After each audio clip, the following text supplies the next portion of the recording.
desistir, sentar no meio do fio e chorar não é uma opção que nós temos. Claro. Nós temos que trabalhar, não existe outro caminho. Então o problema não é você reconhecer a tilápia como uma espécie invasora, ela não deixa de ser verdade no contexto de que ela não é nativa. Sim. Só que se formos olhar para isso, você não vai comer frango, você não vai comer bovino, o zebu não é brasileiro. A nossa briga é cadeias estabelecidas, essas não podem ser ameaçadas, né, e serem colocadas na vala comum de espécies a serem erradicadas. Mas o consumidor que vai chegar lá fora, eu não posso chegar com uma narrativa oferecendo só que a minha tilápia é melhor que a sua. Melhor que a sua por quê? Quais são as comprovações de que seu produto é melhor? Eu não vejo que a solução da gente enfrentar a burocracia brasileira é simplesmente você criar uma outra burocracia. É importante que a gente diga para o Brasil, o setor produtivo, que às vezes não sabe o que aconteceu para a gente perder esse mercado, é importante a gente voltar um pouquinho na história e entender o que levou ao fechamento de mercado antes da gente falar se a gente vai reabrir ou não. Agora, olhando lá na frente, eu volto a dizer aquilo que eu já falo há alguns anos. O Brasil está condenado a crescer nessa atividade.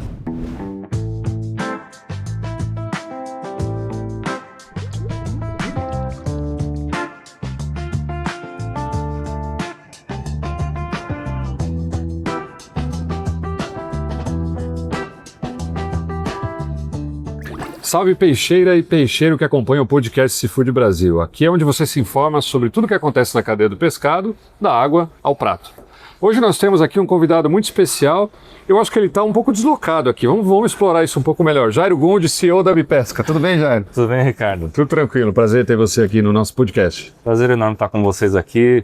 O pessoal que nos acompanha aqui, sempre nossos amigos, né? Essa é a grande graça da gente trabalhar no setor. A gente trabalha sempre com os amigos, né? É verdade, são os peixeiros e peixeiras aí que se gostam muito, né? É verdade. Bom, eu fiz essa brincadeira, Jair, porque normalmente a gente se encontra aí nas feiras de indústria, né? Ou feiras de comercialização de pescado, feiras internacionais e tal. E hoje a gente está aqui na AquiShow, que é a maior feira de piscicultura do Brasil, né? Especialmente tilapicultura. E esse ano está acontecendo aqui em Uberlândia. Né? Então, no Triângulo Mineiro, onde se produz também tilápia. E a gente vê que Minas Gerais surge aí como cada vez um polo mais importante para a produção de tilápia no Brasil. Por que você veio para cá? Além do convite que você recebeu da organização, né? Mas assim, o que é que você enxerga de participar numa feira de polo? Assim, é importante também para entender os meandros aí da cadeia? Fato, né? Aqui é uma feira importante, talvez seja a maior feira da produção primária da piscicultura brasileira, né? A Abipesca ela tem um cerne de atuação voltado para a parte da indústria, eu brinco que é o funil da cadeia, onde a gente recebe a matéria-prima da pesca artesanal, da pesca industrial e também da aquicultura. Então não há como não estarmos conectados com toda a parte da cadeia, né? Então aqui é o braço da produção primária da piscicultura. Eu sou do oeste do Paraná também, maior polo de produção de tilápia, então eu acabo tendo muita conexão até pessoal, familiar, meus amigos acabam estando relacionados a esse mundo da produção primária da aquicultura de pescado, né? Então aqui é uma forma de a gente reencontrar os amigos, fortalecer as parcerias também, né? A cadeia toda precisa andar em cardume para que a gente possa juntos estarmos fortalecidos e a gente poder levar a nossa tilápia para o mundo como a gente tem feito nos nossos projetos com a Abipesca e para o consumidor brasileiro, que pela própria lei, né, nada pode para o consumidor sem passar por uma inspeção industrial sanitária, ou seja, nossas indústrias. Então, não tem como não estarmos juntos com os amigos aqui, vendo o que eles também estão trazendo de inovação na produção primária, sempre tem alguma inovação, e a gente também trazer as demandas que o mercado internacional, sobretudo, demanda a Abipesca, nossas indústrias, para que a gente tenha sempre esses espaços de discussão e nivelamento técnico, institucional e de tendências até geopolíticas, né? Em relação a isso, seja do mercado, seja de controles, né? Até porque a gente produz alimento no final das contas, né? Muitas vezes quando você conversa com o piscicultor parece que ele cria animais, mas na verdade ele precisa mudar um pouquinho essa matriz de pensamento e pensar que no final o filé é o que importa, é o peixe inteiro no mercado, no varejo, no food service, né? É verdade, a gente precisa produzir o que o consumidor quer comprar, né? O que ele precisa, o que ele tem de demanda, não aquilo que eu acho que ele tenha que comprar, né? Então a gente precisa sempre estar antenado, mudando, né, essas percepções que vai mudando de geração em geração. Agora tem uma geração nova que está consumindo até mais pescado que a minha e a sua geração, né, Ricardo? Sim. E a gente precisa só entender como é que esse público está consumindo esse pescado, o que ele tem de percepção de valor para que a gente consiga entregar um produto que supere essas expectativas, né? Sim. E aproveitando que a gente está com a revista aqui, não à toa, né, a última edição aqui da revista Seafood Brasil, a gente teve o Jairo como entrevistado numa reportagem sobre as canetas emagrecedoras, né? Que é essa ferramenta que vem reformulando e revolucionando, na verdade, todo o consumo de proteína no Brasil e no mundo, né? E a gente vê que o impacto é positivo para o pescado, né, Jairo? Você, inclusive, é um usuário desses medicamentos. É verdade, eu até estava brincando aqui, o Monjairo, né? Brincadeira, auto-bullying, né, Ricardo? Isso mesmo. Não, de fato, esse medicamento ele está revolucionando o mundo, né? O mundo está mudando no sentido do tipo de produto que está consumindo, está focado mais em produtos proteicos, mais com uma pegada mais natural, com uma pegada mais lifestyle. E o pescado vem totalmente de encontro nisso. Então, por uma questão global, o pescado ele está inserido agora na tendência, né, tá nesse mundo das canetas emagrecedoras. Que não adianta só usar a caneta emagrecedora, tá, pessoal? Ela ajuda, né, no processo, mas você tem que consumir proteína. Qual a melhor proteína que a gente tem? Pescado, né, gente? A gente aqui é suspeito para falar, né? Ô, Jair, é o seguinte, tem aquele ditado que diz que marinheiro não se faz em mar calmo, né? E aí, tudo bem, o consumo está crescendo, a gente tem esse apoio das canetas emagrecedoras, o incentivo, mas ao mesmo tempo o setor está vivendo uma turbulência muito grande, né? Se a gente for enumerar aqui, tentar sintetizar tudo, talvez a gente não tenha tempo, mas vamos tentar fazer esse esforço aqui. A gente tem a situação das tarifas nos Estados Unidos, né? Então agora tem um cenário que a gente tem tarifa atrás de tarifa, que se confirmada até julho, a gente pode chegar numa tarifa similar ao que se praticou, né? No passado recente aí, de 50% praticamente. Isso faz com que o produtor, as indústrias também se vejam novamente num cenário de muita pressão e de inviabilização sem competitividade, né, no mercado americano, aí ter que escoar por outros canais, como o Canadá, por exemplo. Aí você tem também no mercado interno, né, no cenário interno, você tem a história do Conabil, né, colocando essa pressão sobre a tilápia como espécie exótica invasora e até espécies nativas, né, que não podem, em tese, ser cultivadas fora da sua bacia original, né, hidrográfica. Então, aí você tem também a questão da tilápia do Vietnã, né, que aqui, especialmente, a gente está num polo produtor, é um tema muito comentado, né, essa questão de falta de competitividade em relação a um grande player aí também da tilápia, e aí você traz um produto internacional que não vem na mesma condição de produção, de preços e tal, e isso, em tese, afetaria bastante o desempenho da piscicultura nacional.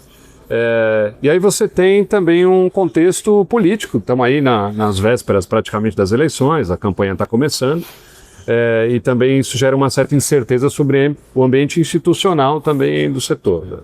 A gente sabe que o Ministério da Pesca, no governo atual, ele é uma pasta prestigiada, e se muda o governo, pode ser que a gente mude novamente a autarquia aí. Você já esteve lá, né? Daquele lado também. Não era um ministério, era uma secretaria, então a gente sempre fica nessa incerteza de o que vai acontecer com o setor. Bom, joguei um monte de temas aí, meio complexos, mas eu queria ver se, diante disso tudo, você enxerga uma luz no fim do túnel, ou se no fim do túnel tem um trem com a luz na direção contrária. Voltando na direção contrária. Bom, Ricardo, desistir, sentar no meio do fio e chorar não é uma opção que nós temos. Claro. Nós temos que trabalhar, não existe outro caminho. Obviamente que cada empresa, né, cada produtor vai usar da sua estratégia, daquilo que tiver disponível ao seu alcance.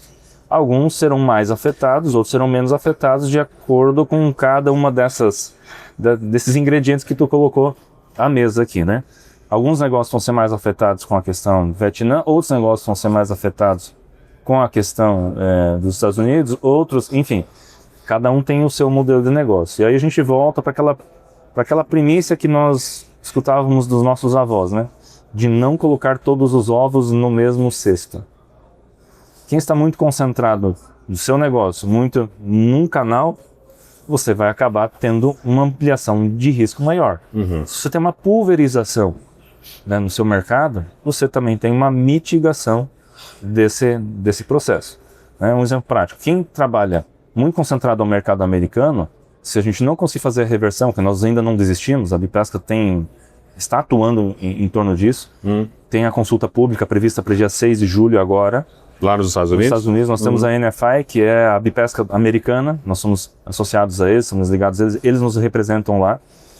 E a gente estará participando como nós participamos da sessão 301 ano passado, mostrando que o pescado tem absolutamente nada a ver com o que os Estados Unidos alegam que o Brasil está falhando, né, nos pontos que eles estão trazendo, né? Só para a gente contextualizar aqui, né? Então houve uma investigação do USTR, né?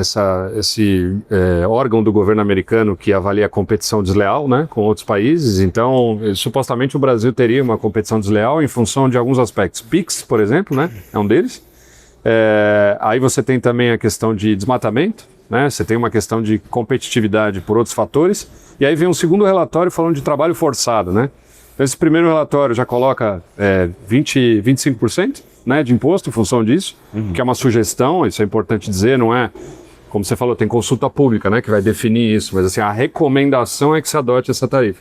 Aí você tem esse segundo relatório recomendando uma sobretaxa também de 12,5%. Exato. 12,5%. Exatamente. E aí, assim, se somar os 10 que o Supremo americano tinha colocado, né, como determinação depois de derrubar os 50, né, do Trump, ficou 10%. Então, se você somar isso tudo, pode ser que chegue aí a quase 50%, como a gente falou. Mas isso vai ser colocado em consulta pública ainda, certo? Já está em consulta pública, encerra a janela final deste mês, 30 de junho, e temos até dia 22 para manifestarmos se estaremos presencial ou não.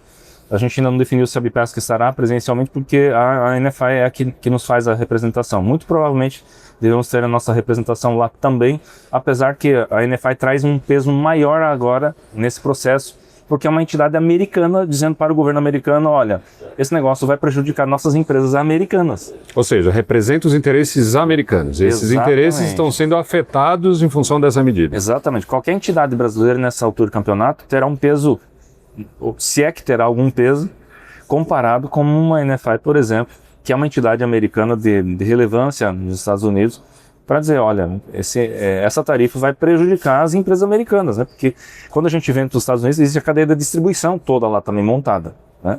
E sem contar que o mercado americano hoje está muito concentrado com o mercado chinês. Hoje, mais da metade, 51%, 52% do que os Estados Unidos importa, e tudo que eles consomem, 85% do que eles consomem é peixe importado, está na mão da China hoje. Então o Brasil é uma alternativa viável para eles, para que eles não tenham uma dependência do mercado só. Sim. É isso que a gente vem defendendo. As questões pontuais, aí, questão do PIX, produção de bovinos em área de desmatamento, que alegaram no relatório, olha, nós não somos boi. Se é que o boi tem isso que estão alegando ter, né? São o pescado não merece ser colocado na mesmo balaio. Não cabe. E a carne foi retirada da tarifa, ou seja... Não faz sentido então você cobrar desmatamento. Exatamente, não está tendo coerência. Ainda que as entidades da cadeia de carne também refutaram as acusações, sim, né, no sentido, e a gente confia também no alto nível de regramento que nós temos no Brasil. Basta ver nossos produtores para conseguir uma cessão de outorga, uma licença ambiental, o parto que é conseguir fazer isso. Então, na área de bovinos não é diferente. Também existe um regramento pesado no Brasil em torno disso. Então, entendemos que cabe aqui uma articulação diplomática do governo brasileiro. É isso que a gente vem cobrando do governo brasileiro. Ontem mesmo o nosso presidente Eduardo Lobo esteve reunido com o ministro do MIDIC, que coordena essa parte, o ministro Márcio, o ministro André da Agricultura, o ministro Ético da Pesca. Na terça se reuniu com o vice-presidente Geraldo Alckmin, tudo nessa semana, justamente cobrando essa questão de não deixar o pescado para trás, né? E em paralelo, isso inclusive foi anunciado ontem, que no projeto Brasil Soberano 2, que é um auxílio, será incluído agora também o pescado que ficou de fora do Brasil Soberano 2. Então foi anunciado agora, de ontem para hoje, que o pescado também será incluído, tá? Olha aí, pessoal, boa notícia, a gente está gravando esse episódio aqui no dia 11 de junho, então quer dizer que no dia 10 de junho, ontem, foi anunciado aí que o governo brasileiro vai inserir o pescado dentro do Brasil Soberano 2, né? Exatamente. Essa segunda etapa de auxílio às empresas que foram afetadas justamente pelas sobretaxas aí dos Estados Unidos. Justamente, certo? Fazendo os ajustes, porque no Brasil Soberano 1 algumas empresas acessaram, mas muitas empresas não conseguiram acessar. Então agora a gente tem a expectativa que no Brasil Soberano 2 a gente consiga trazer esse fôlego. Não é a solução, o empresário não quer um bolsa empresário. O empresário quer mercado para poder trabalhar. Isso precisa deixar bem claro. Então um Brasil Soberano ele não resolve o problema do setor. Ele ameniza para que o setor consiga se transicionar e se reacomodar essas abóboras na carruagem, né? Para continuar a viagem, continuar a caminhada. Sim. Mas foi um passo importante, uma vitória onde que a gente conseguiu aí, uma notícia boa para as nossas indústrias hoje. Muito bem. Então, bom, falamos aí de Vietnã, falamos de Estados Unidos. Agora essa questão do Conabil, né? De que maneira que isso está sendo coordenado dentro da Bipesca? A gente sabe que o Conabil propôs a criação de um grupo de trabalho, né? Com representantes institucionais, mas também representantes do governo, ou seja, um grupo multidisciplinar para discutir a questão. Mas ao mesmo tempo a gente vê as OEMAs aí, os órgãos ambientais estaduais, adotando algumas medidas, né, que não seguem necessariamente esse propósito do diálogo, né? Já estão indo para uma questão de restrição mesmo à atividade, né? A gente vê relatos aqui mesmo na própria feira de que alguns produtores estão recebendo indicação do órgão ambiental estadual dizendo que eles vão ter que eliminar o plantel porque justamente eles estão lidando com espécies exóticas invasoras, né? Então, assim, como é que vocês recebem essas notícias e como é que vocês estão digerindo e tratando isso internamente lá em Brasília? Bom, Ricardo, esse é um tema bastante sensível, tá? A gente tem que tomar cuidado para que as paixões, assim como a paixão excessiva da área ambiental também cega e traz para uma discussão extrema, a gente também ter uma paixão excessiva do outro lado e a gente não ser realista de reconhecer que a tilápia não é nativa. É uma espécie nativa. Só que se nós colocarmos isso na expressão invasora, qual que é a nossa briga enquanto a Bipesca? É porque existem portarias do próprio IBAMA onde estabelece que espécies invasoras devem ser erradicadas. Então o problema não é você reconhecer a tilápia como uma espécie invasora, ela não deixa de ser verdade no contexto de que ela não é nativa. Sim. Só que se formos olhar para isso, você não vai comer frango, você não vai comer bovino, o zebu não é brasileiro. Nem a mandioca você poderia comer porque ela é da Amazônia, a gente Aliás, aqui no eu mesmo sou uma espécie invasora, porque meus bisavós não são brasileiros. Assim como a colônia japonesa não são brasileiros, nós seremos erradicados. Não dá para chegar nessa discussão, não é essa a pauta. Sim. A pauta é, por que se discute que a espécie é invasora ou não? Porque existem espécies invasoras que causam dano ambiental. Claro. Nós temos um exemplo disso acontecendo na nossa costa brasileira, com o peixe-leão, né, que está tendo impactos severos no Nordeste, e com o próprio camarão-tigre. Sim. A gente está tendo problemas. Isso são espécies invasoras. Que, por sinal, a solução, por exemplo, do camarão-tigre é que o governo liberasse a pesca para justamente extrair isso. Vira um produto. E a gente não consegue avançar para, vamos dizer, erradicar essa espécie, porque ele acaba comendo outras espécies, né? Sim. E a gente não consegue pescar porque o próprio governo, que coloca uma espécie invasora, nesse caso não libera para que a gente pudesse, inclusive, fazer uso desse recurso e a gente... E só um parênteses aqui, esse camarão é valiosíssimo, né? Valiosíssimo. Camarão produzido, por exemplo, na Ásia, no Vietnã, na Tailândia, é o Black Tiger, né? E é vendido muito caro para o Japão, por exemplo, mercados nobres. Então, poderia ser um recurso explorado aqui no Brasil, né? Como um produto mesmo. Exatamente, inclusive explorada a ponto de a gente eliminá-lo, porque ele de fato não é nativo, não é de cultivo. Sim, e causa pressão sobre as espécies. E ele causa pressão de fato sobre as espécies. Então, essa falta de coerência do pessoal da área ambiental é que acaba gerando essas revoltas do setor produtivo. Mas quando a gente tira as paixões e a gente começa a analisar o que são espécies nativas, as espécies nativas, de fato, nós temos a responsabilidade de fazer a preservação daquilo que é nativo no nosso país, porque ele não vai deixar de ser nativo em outro país. Então nós temos que ter esse cuidado, sim, de fato. Mas agora você colocar a tilápia como uma espécie invasora, o camarão vanamei como uma espécie invasora, há 70 anos a gente produzindo no Brasil, com governos, todos os governos fomentares aí. Inclusive existem áreas de repovoamento, né? Foi lançado tilápia. Pois é. Né? Não, e aí você vê o próprio presidente Lula dizendo que tem que ter tilápia em Itaipu. Desde o dia 1 ele está dizendo dessa nova gestão que tem que ter tilápia lá. Então tem realmente um contrassenso aí dentro do próprio governo. Justamente isso. Dentro desse órgão chamado Conabil, né, desse fórum, é um colegiado formado por representantes de várias entidades do governo e do meio científico.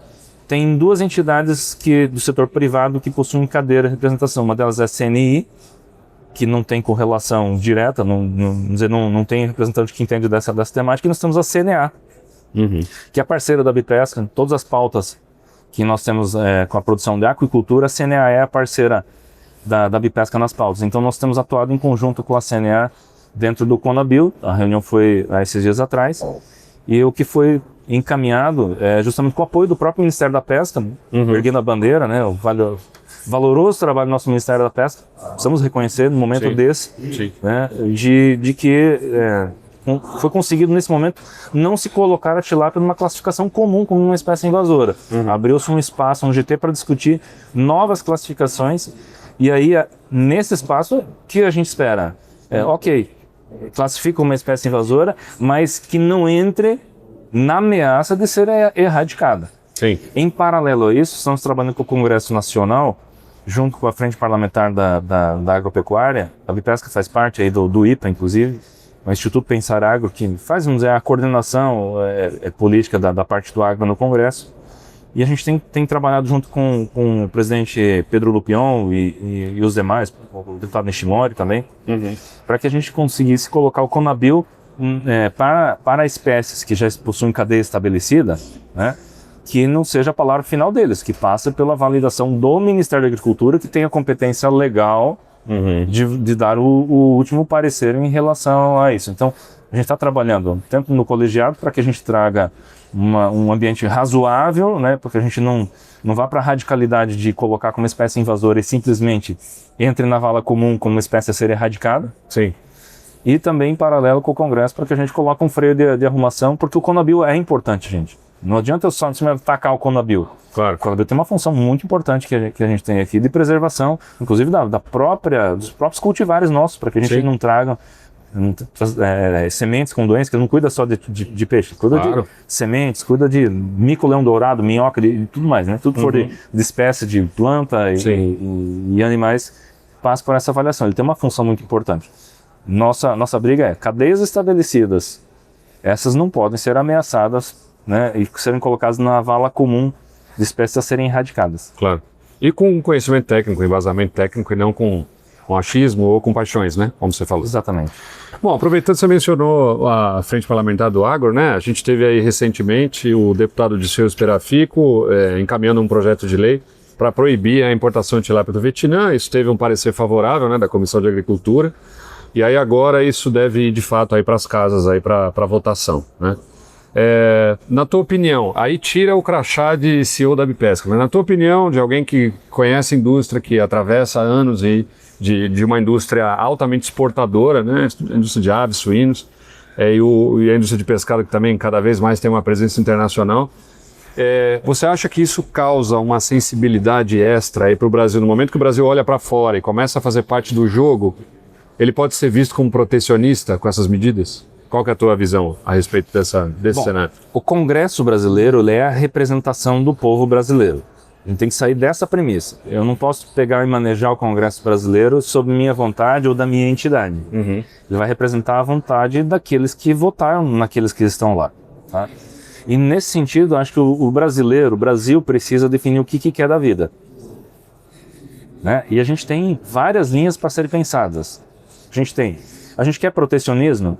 Não sei. Se a gente começar a colocar protecionismo do lado de cá, qual é o impacto que nós teremos em outras cadeias? Lembrando que, por exemplo, o aquicultor, na grande maioria, também é produtor de grãos, também é produtor de aves, também é produtor de suínos.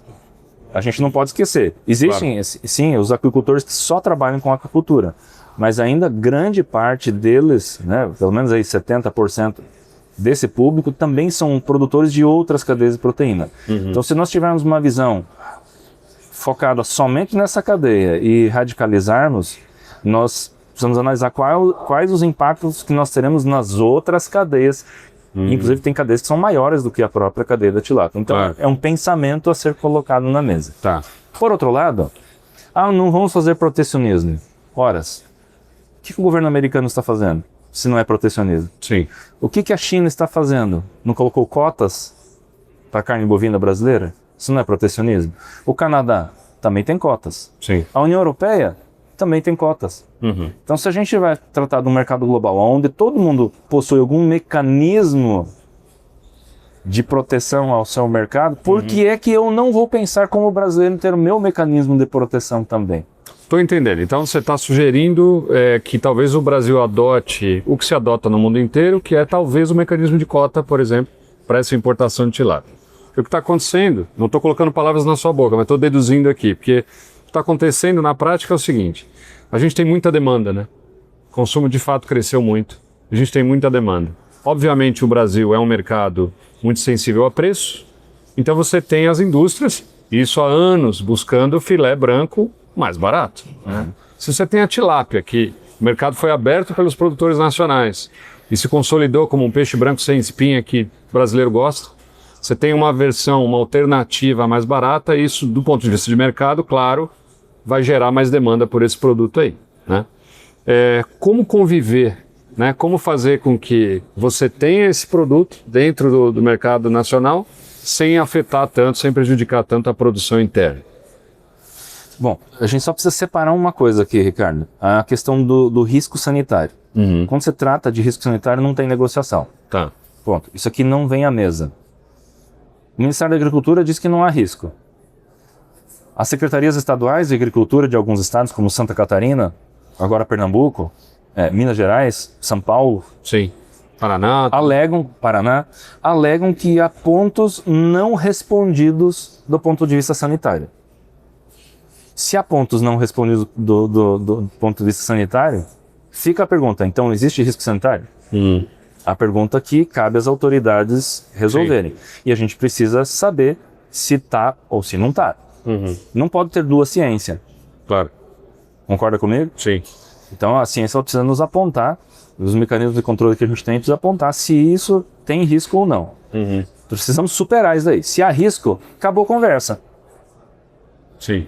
Não tem mais o que conversar, nem de proteção comercial, nada. Se tem risco, acabou a conversa.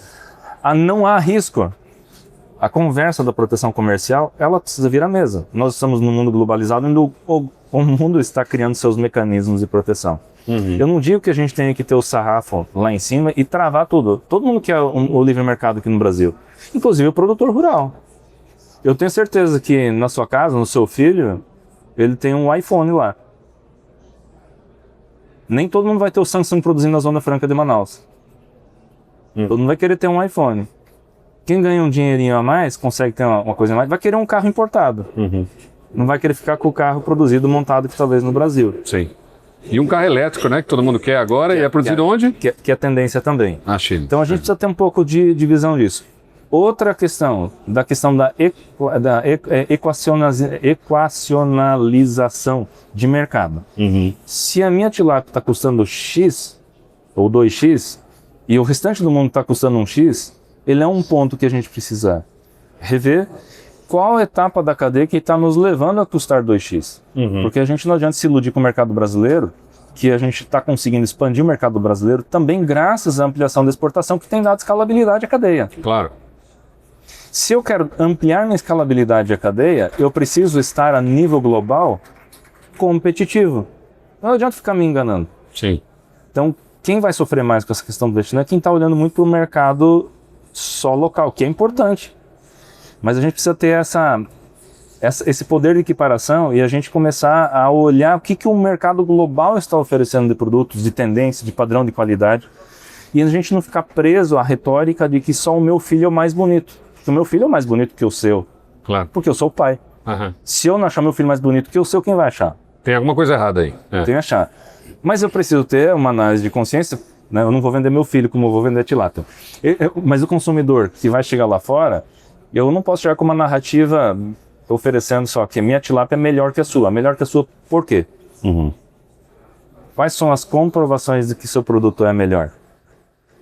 Porque é nisso que nós vamos conseguir agregar um diferencial de preço. Sim. Se meu preço está fora e eu não tenho diferencial a argumentar, então alguma coisa está errada. Ou eu não consegui agregar valor, ou minha cadeia de produção está custando caro. Óbvio que a gente sabe que boa parte desse custo está na burocracia do custo Brasil. Passam-se meses, quando não anos, para conseguir uma licença. E renova, e é taxa disso, e é taxa daquilo. Isso tudo vai onerando a cadeia. Não tem como negar esse ponto. Quando a gente compara com outros países, eles são mais eficientes porque a gente acaba tendo uma burocracia que ela precisa ser dada em enfrentamento, Ricardo. Eu não vejo que a solução da gente enfrentar a burocracia brasileira é simplesmente você criar uma outra burocracia. Porém, eu concordo em ter mecanismos de proteção de mercado até que a gente resolva esses problemas, porque senão nunca vou ter uma cadeia estruturada. Claro. Ainda mais na cadeia da agricultura, que ela tá se construindo ainda. Ela é um adolescente. Eu falo isso já há um tempinho. Por que falo que é um adolescente, Ricardo? Porque ela ainda não é um adulto como outras cadeias, como frango, como bovino, mas ela não é mais uma criança, não dá para mais esconder como uma criança. Ela já está tendo postura a ponto, né, de novas regras, novas tendências, a gente começa a ser mais visado. Né? Coisas que não eram cobradas, a gente passa a ser cobrado porque a gente deixou de estar no modo teste, do test drive de produzir, a gente está indo agora para uma cadeia estruturada de produção cada vez mais crescente e nas próximas décadas estaremos em pé de igualdade com as outras cadeias de proteínas no Brasil, se não maior. A nível global, o pescado é maior. Sim. Então o Brasil caminha por uma tendência dessa. Então a gente precisa fazer uma análise de consciência aqui, encontrar os pontos de gargalos e darmos enfrentamento disso.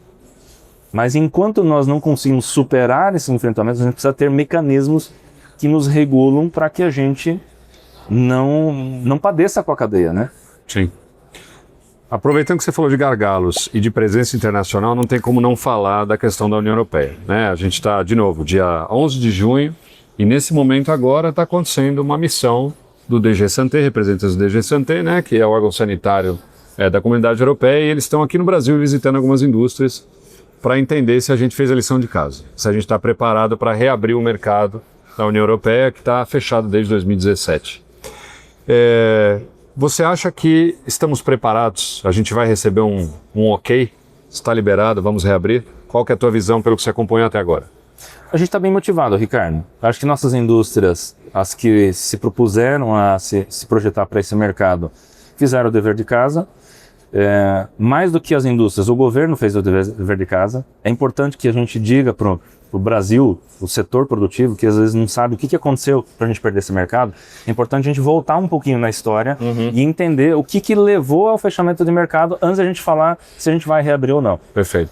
Desde 2006, o Brasil era auditado pelo mercado europeu e traziam apontamentos de controle na produção primária, tá? Especialmente sobre pesca. Lembrando que naquela época a gente praticamente não exportava aquicultura. Sim, 2006. 2006.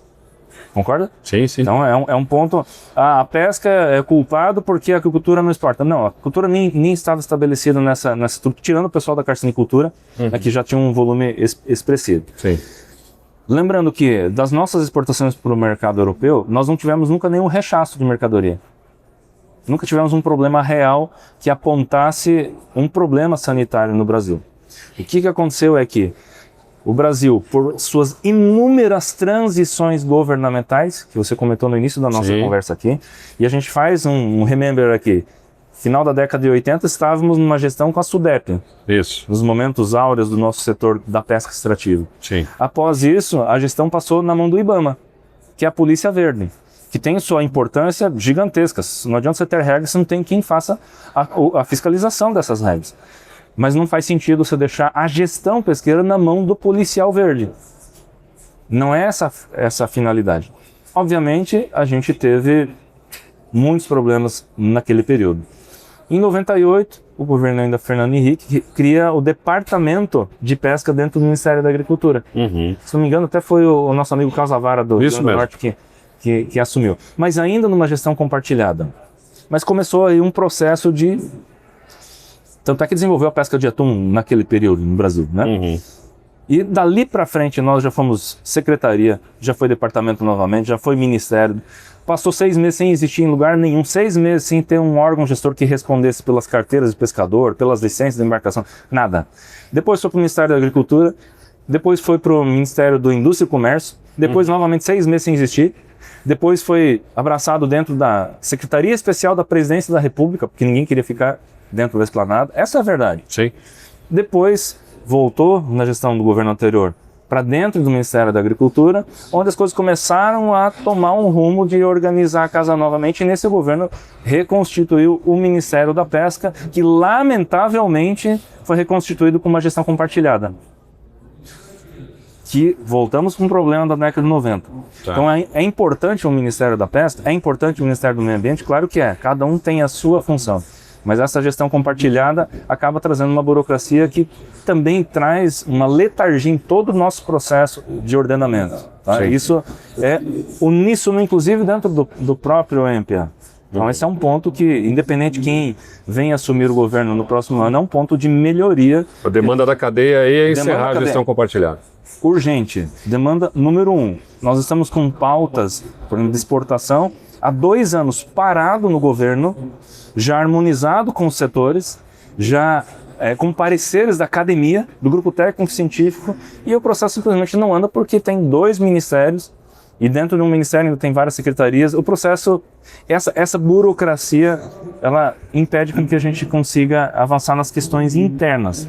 Mas na questão externa da exportação do mercado europeu, que a gente estava falando por que perdeu, essas inúmeras transições governamentais fez com que o responsável pelo controle sanitário da produção primária ficasse transicionando nesse processo todo.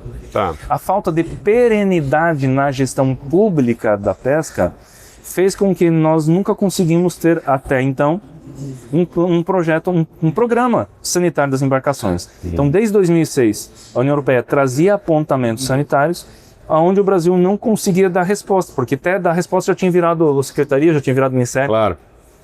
Depois, ainda, se não me engano, com o ministro Gregolin, veio o programa Embarque Nessa, que também nunca entrou em vigor, mas era uma resposta a essas auditorias, mas, novamente, pelas transições ministeriais, nunca entrou em vigor. E em 2017, tivemos uma auditoria, novamente, da União Europeia, onde foram feitos os mesmos apontamentos, né, de 11 anos atrás. Que estão sendo feitos agora? São os mesmos? Não, os mesmos. O que haviam sido feitos lá em 2006. 2017 trouxe praticamente os mesmos apontamentos de 2006, que o Brasil não tinha dado superação. Novamente digo, não tínhamos problema sanitário, o que nós não tínhamos é um programa de governo de resposta ao controle sanitário das embarcações até aí. Então, o que o governo brasileiro decidiu em 2017, lembrando que foi o ano da carne fraca também, ficou muito sensível a essa questão, o governo tomou a decisão e acionou um mecanismo de proteção que é o comum se fazer. O Brasil fez o mesmo com a gripe aviária, com o caso de febre aftosa. Toma, por decisão própria, bloqueia as exportações, arruma a casa e depois retoma, até para dar confiabilidade, né, para o mercado que se exporta. Problema que isso foi dezembro de 2017, em janeiro de 2018, um mês depois, uma indústria entrou na justiça, conseguiu o direito de exportar, porque já havia produzido lotes antes desse fechamento. E a gente teve um imbróglio, aí foi um ano bastante turbulento, político no Brasil, 2018. Bastante turbulento nesse processo, e houve uma falha, então, ali de comunicação do governo brasileiro, que daí levou o fechamento unilateral do governo europeu, tá? Por conta dessa falha de comunicação. E a partir de 2019 começou-se então a reconstruir os programas sanitários, veio a Portaria 310, Programa Sanitário Nacional, destituiu o programa Embarque Nessa e separou o programa sanitário com as embarcações voltadas, né, para a exportação para a União Europeia e um programa sanitário voltado para o mercado nacional e para o mercado em geral.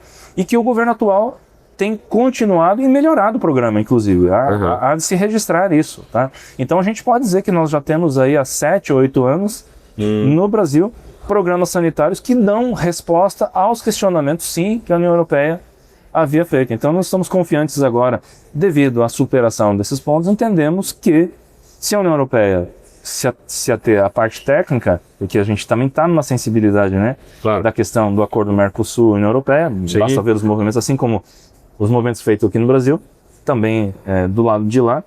Se ficarmos nos pontos técnicos, eu entendo que hoje o regulamento brasileiro ele está equiparado ao regulamento europeu, sem contar que nós temos o Ministério da Agricultura aí com 110, 112 anos de CIF, a gente exportando isso para vários países no mundo, é um órgão respeitadíssimo, muito interessante. Tu esteve na feira em Barcelona com a gente lá também, e na China, o bloco chinês, que é o maior produtor de agricultura e de pesca, se você reparar no stand deles lá, eles colocavam lá as inúmeras certificações que eles possuem, BAP, ASC, FS, ISO, e Ministério da Agricultura. De POA, né? De POA. Coloca de POA. Como se fosse um selo de qualidade. Como se fosse um selo de qualidade, né? Então, o Brasil é respeitado, sim.